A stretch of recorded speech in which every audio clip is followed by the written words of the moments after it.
Dans cette vidéo, je vais vous apprendre à flouter une image, voilà, pour l'utiliser pour vos backgrounds.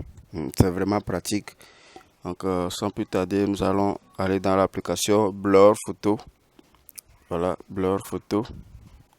Vous cliquez dessus. Il est disponible sur Play Store. Donc, vous attendez, il va se charger. Et là, on ne veut pas le compte premium. Aussi, vous voyez, il y a touche blur, il y a touch blur, il y a lens blur. Voilà, on essaie de bloquer ceci. Voilà, je reviens en arrière. Alors, il y a touch blur, lens blur, spirale, portrait. Donc, on prend le premier, touch blur. Donc, voilà notre image. Voilà, on va prendre une image au hasard. J'essaie de prendre quelle image. Voilà, je prends cette image ici. Voilà. Voilà, je suis connecté actuellement, c'est pour cela.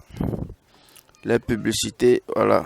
Je vous conseille, si vous voulez utiliser cette application, si vous avez la connexion allumée, il faut l'éteindre. Voilà, de mon côté, j'ai allumé mon Wi-Fi, c'est pour cela. Donc voilà, une fois lorsque vous sélectionnez l'image, il arrive tout droit ici. Avec le curseur ici, vous essayez de voir l'intensité. Ça dépend de ce que vous voulez. Si vous voulez, voilà, vous voyez. Donc, bon, je prends 50%. Voilà, 50% c'est bon pour moi. Donc, je peux faire Next. Voilà. Ensuite, je fais Save parce que voilà, c'est ce qui nous intéresse dans cette application. Donc, je fais Save. Et voilà, il est déjà enregistré dans la galerie.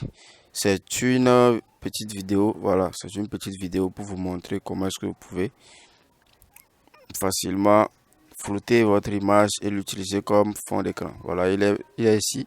Maintenant, si nous voulons l'utiliser pour créer une affiche, par exemple, voilà, nous sommes dans Pixel App.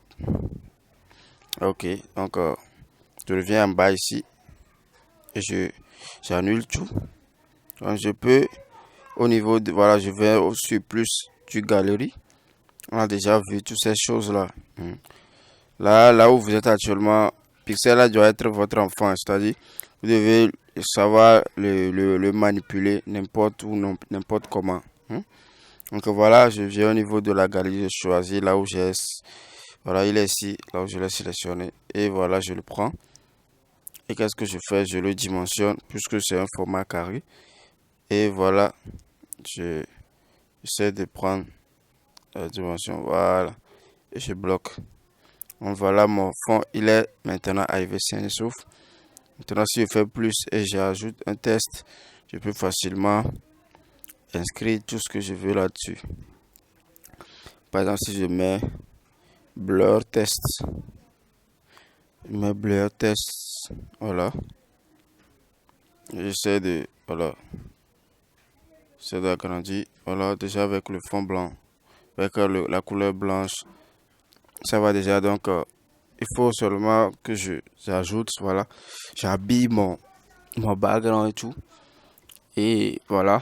Donc, vous pouvez le faire avec n'importe quelle image. Par exemple, si on prend une autre image, voilà, puisque la connexion est allumée, ça va encore nous gêner. Voilà, on prend cette image-ci. Voilà, comme je l'avais dit. Non. Voilà, on prend encore une autre image. Et voilà, je prends celui-ci. Voilà, l'image du feu. Voilà, je prends. Ah, salut, hein. On n'y peut rien. Ok, donc, je fais ignorer la vidéo. Voilà, j'ignore la vidéo. Et voilà, lorsque j'essaie d'augmenter l'intensité, et voilà, lorsque je vois que c'est bon pour moi, je fais Next, Save, et immédiatement, il est dans ma galerie. Et ainsi de suite. Vous pouvez le faire avec n'importe quelle image vous voulez. Ça dépend de vous. Puisque je vous l'avais dit, il y a plusieurs manières de créer un background. Il y a des backgrounds dégradés simples. Il y a des backgrounds, voilà, que vous pouvez réaliser avec cette application, des backgrounds flous et ainsi de suite. Voilà.